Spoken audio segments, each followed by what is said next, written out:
नमस्कार, आप देख रहे हैं हमारा खास शो क्या कहता है इस्लाम। मैं हूं पिनाज और लगातार हमारी कोशिश होती है कि अपने शो के ज़रिए हम आप तक वो तमाम मुद्दे, तमाम जो विवाद या सवाल आपके जहन में आते हैं इस्लाम को लेकर, विरोधाभासी बयान या कई बार कहा जाता है प्रोपेगेंडा के तहत जो बयान दिए जाते हैं, तो उनमें क्या कुछ सच्चाई है, कुरान हदीस उनको लेकर क्या कहती हैं, इस्लामिक स्कॉलर किस तरह से उन पर इंटरप्रिटेशन देते हैं। ऐसा ही एक मुद्दा है जो गाहे बगाहे हमारे सामने आकर खड़ा हो जाता है कि भाई इस्लाम में, यानी कि अगर आप मुस्लिम हैं, आप बेऔलाद हैं या किसी भी कारणवश किसी को गोद लेना चाहते हैं तो ये इस्लाम के मुताबिक हराम है, नाजायज़ है। और अगर आपने बच्चे को गोद ले भी लिया, अपनी पनाह दे भी दी, रख भी लिया, तो भी आप उसे संपत्ति में से हक नहीं दिला सकते एज पर मुस्लिम लॉ। तो क्या ये वाकई ऐसा है? क्या इसमें किसी तरह के अमेंडमेंट की कोशिशें की जा रही हैं? इस पर बातचीत करने के लिए हमारे साथ दो खास मेहमान इस वक्त स्टूडियो में मौजूद हैं। हमारे साथ एक्स मुस्लिम समीर हैं और हाजिक खान साहब इस वक्त हमारे साथ इस्लामिक स्कॉलर जुड़ चुके हैं। समीर, सबसे पहले मैं आपसे जानना चाहूँगी, क्या कोई बेऔलाद हो या कोई किसी को सहारा देने की नीयत से या फिर किसी बच्चे की मदद की नीयत से कोई अगर किसी बच्चे को, अनाथ बच्चे को गोद लेना चाहता है तो इस्लाम इसकी इजाज़त देता है? अगर कोई इंडिविजुअल अपने आप से किसी को अडॉप्ट करना चाहे तो वो कर सकता है, लेकिन अगर इस्लाम के नैरेटिव से आप देखना चाहती हैं तो इस्लाम में जो है अडॉप्शन का कल्चर नहीं है, वो ख़त्म हो चुका है। और इसके ख़त्म होने के पीछे एक वाक़या है जो कि मोहम्मद रसूलुल्लाह से रिलेटेड है। तो उनका एक वाक़या हुआ था, वो मैं आगे आपको बता दूंगा। लेकिन राइट नाउ जो है इस्लाम के अंदर अडॉप्शन का कल्चर नहीं है, आप किसी को अडॉप्ट नहीं कर सकते। अगर आप किसी को अडॉप्ट करते हैं तो आप उसको अपना नाम नहीं दे सकते। जब आप नाम भी नहीं दे सकते तो फिर संपत्ति में हिस्सा देना तो बहुत बाद की बात है। नहीं, अगर चलिए ठीक है, आप अगर कोई बच्चा यतीम हो गया है तो उसको आप सहारा देने की नीयत से भी अडॉप्ट नहीं कर सकते? इस्लाम में अडॉप्शन का कल्चर नहीं है। तो अगर कोई बेऔलाद है तो भी नहीं बच्चा अडॉप्ट कर सकता?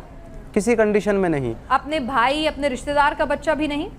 नहीं, एडॉप्शन का कल्चर नहीं है, वो ख़त्म हो चुका है। और इसके पीछे का एक वाक़या है जो कि शायद मेरे लिए तो वो शर्मसार करने वाला है, हमारे मोमिनीन भाई के लिए जो है वो बड़ी चीज़ हो सकता है। आपसे मैं वाक़या सुनूं उससे पहले इस्लामिक स्कॉलर हमारे साथ इस वक्त जुड़े हुए हैं, हाजिक खान साहब। और मैं आपसे ये भी जानना चाहूँगी कि आपने मना कर दिया, इसके पीछे कोई कुरान हदीस का हवाला आप दे सकते हैं कि नहीं, वो भी पूछूंगी मैं आपसे समीर। लेकिन पहले हाजिक खान साहब से पूछ लूँ।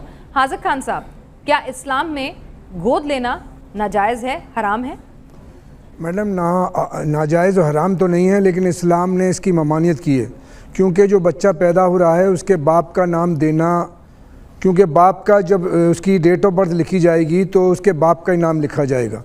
और नहीं, माँ का नाम भी चलता है सर? नहीं, संविधान के एतबार, हमारे संविधान के एतबार से भी स्कूल में जब लिखा जाता है ना, नहीं, तो वहाँ पे संविधान के हिसाब से देखिए उसको अलहदा रखते हैं। हालांकि मैं आपको बता दूं कि भारत के संविधान के हिसाब से माँ का नाम भी अगर आप रखना चाहें तो कोई आपत्ति नहीं है। देखिए, इस्लाम ने माँ के नाम को नहीं, बाप के नाम को तरजीह दी है कि जिसका बेटा है, जिसका नुतफ़ा है, जिस नुतफ़े से वो पैदा हुआ है, उसी के नुतफ़े का नाम दिया जाएगा। ये इस्लाम का अपना कंसेप्ट है। तो जो इस्लाम में बच्चे यतीम हो जाते हैं उनको कोई पनाह नहीं दे सकता? गोद लेना कोई जुर्म नहीं है। उनको गोद लेके पालन पोषण किया जा सकता है, उनको अपने यहाँ रखा जा सकता है, ये सब किया जा सकता है। लेकिन जैसे अभी समीर साहब कह रहे थे कि प्रॉपर्टी में उसको हिस्सा नहीं दिया जाता, इस्लाम ने इसको मना किया। अगर कोई आदमी अपनी विल करके उसको लिख देगा प्रॉपर्टी तो लिख जाएगी उसको, वो उसकी अपनी पावर है, क्योंकि उसकी वो प्रॉपर्टी है। वो अपने भाई को देना चाहे, उसके कोई बच्चा नहीं है, औलाद नहीं है, तो वो भाइयों को, बहनों को, इनको जाती है प्रॉपर्टी। और अगर किसी बच्चे को कोई गोद लेता है, जैसा कि आज समाज में लेते हैं, तमाम मुस्लिम के यहाँ ऐसे बच्चे हैं, वो भतीजे को ले लेते हैं, भांजे को ले लेते हैं, अपनी बहन के बच्चे को ले लेते हैं और उनकी पालन पोषण करके जब उनको बड़े होते हैं तो उनकी संपत्ति वो अपने नाम से उनको लिख देते हैं। लेकिन शरीयत के एतबार से शरीयत ने कहा है कि ले पालक की कोई इस्लाम में हैसियत नहीं है, ले पालक की प्रॉपर्टी में हिस्सेदारी नहीं है। ये इस्लाम की राय है जी। इसमें इस्लाम में कोई आपको लगता है कि जैसे बहुत सारे बच्चे जो हैं हाजिक खान साहब यतीम भी हो जाते हैं, इस्लामिक देशों में भी यतीम होते हैं, और कई ऐसे लोग भी होते हैं जो बेऔलाद होते हैं। कई लोग ऐसे बच्चों को सपोर्ट करना चाहते हैं जिनके माँ बाप दुनिया में नहीं हैं, तो यानी इसकी कोई गुंजाइश इस्लाम में है ही नहीं अगर आप ऐसा करना चाहें तो। पीना जी मैडम, बात यह है कि प्रॉफिट मोहम्मद सल्लल्लाहु अलैहि वसल्लम ने नौबत का ऐलान 40 साल की उम्र में किया और उस 40 साल की उम्र से पहले आपने यतीमों की, मिस्किनों की, बेवाओं की, मुसाफिरों की, सारे लोगों की मदद की, आपने कैदियों की मदद की, आपने लोगों को, बेवाओं की मदद की। ये आपका लोगों से जब इस्लाम आपने अपना ऐलान किया कलमे का और नबुव्वत का ऐलान किया तो आपने एक दावत की और दावत करके लोगों को बुलाया, अरब मक्का के लोगों को, और उन्हें खाना खिलाया, दूध पिलाया, रोटी खिलाई और पूछा है लोगों में तुम्हारे बीच में कैसा हूँ।